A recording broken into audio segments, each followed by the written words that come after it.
Well, lahat sila dapat. No, hindi lang yung mga contractors dahil yung mga contractors ay mga tauhan din sila ng mga members of the House of Representatives. Kung maalala ninyo, meron akong ginawa na interview noon kung bakit ako umalis sa Department of Education. Binagyat ko doon na 2 tao lang ang nagde-decide sa budget ng Pilipinas. Yun ay si Martin Romualdez at si Zaldico. At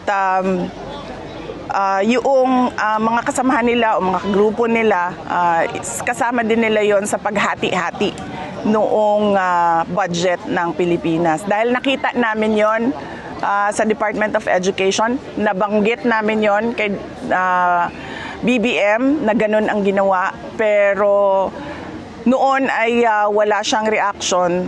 Tapos bigla ngayon, meron na siyang reaction. Paniwala ko, ginagawa nila yan para lang sabihin sa susunod na baha na, tingnan nyo, may ginawa naman kami.